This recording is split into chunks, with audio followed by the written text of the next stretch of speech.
La parole est à Monsieur Timothée Houssin pour le groupe Rassemblement national. Merci Madame la Présidente.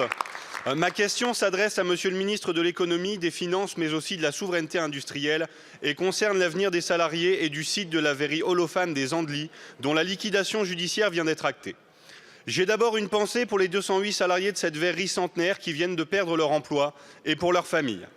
L'an dernier, la hausse de 250% de sa facture énergétique, liée au mauvais choix de ce gouvernement en matière d'énergie, est venue achever cette entreprise déjà mise en difficulté par les changements technologiques intervenus dans son secteur, entraînant son placement en redressement judiciaire.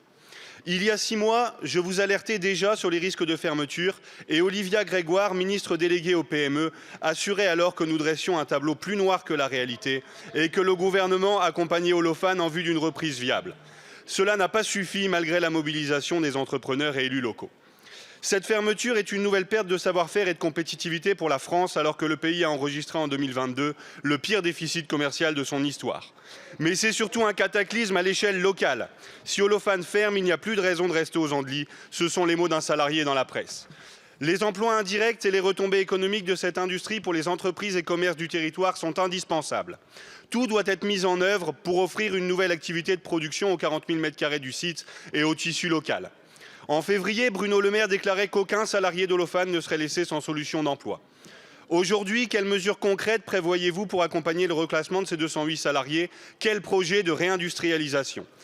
Enfin, à l'heure où les politiques européennes sont en partie responsables de ce désastre et où la France est contributeur net à hauteur de plusieurs milliards d'euros par an au budget de l'Union européenne, prévoyez-vous au nom de la France de demander la mobilisation du Fonds européen d'ajustement à la mondialisation en faveur des travailleurs, qui peut être mobilisé dès lors que plus de 200 personnes perdent leur emploi en raison de mutations économiques? Je vous remercie. La parole est à Monsieur Jean-Noël Barrot, ministre délégué chargé du numérique. Madame la Présidente, Mesdames et Messieurs les députés, Monsieur le député Timothée Houssin, je tiens d'abord à excuser l'absence aujourd'hui de Roland Lescure, ministre chargé de l'Industrie. Vous avez raison, la décision du tribunal de commerce de prononcer la liquidation judiciaire d'Olofane est une mauvaise nouvelle pour le territoire et pour les 200 collaborateurs de cette entreprise de verrerie installée depuis bien longtemps dans votre département.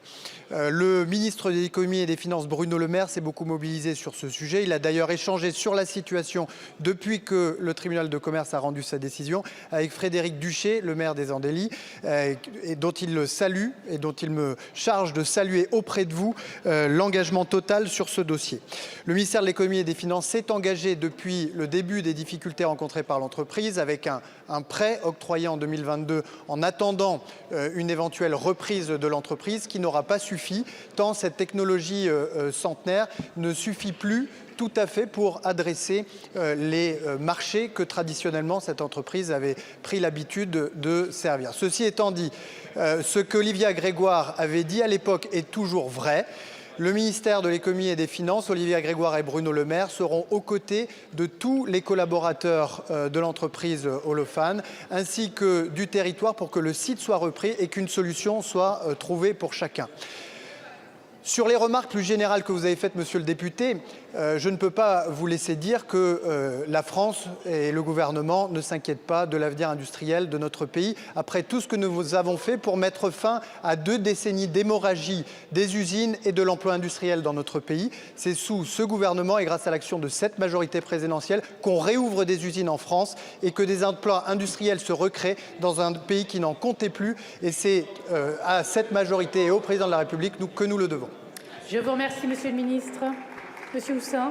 Oui, 208 familles et tout un territoire attendaient des réponses concrètes. Ils n'en auront aucune en matière d'industrie. Les besoins des Andelys, ce sont des nouveaux projets. Les besoins de la France, c'est une nouvelle politique. Merci.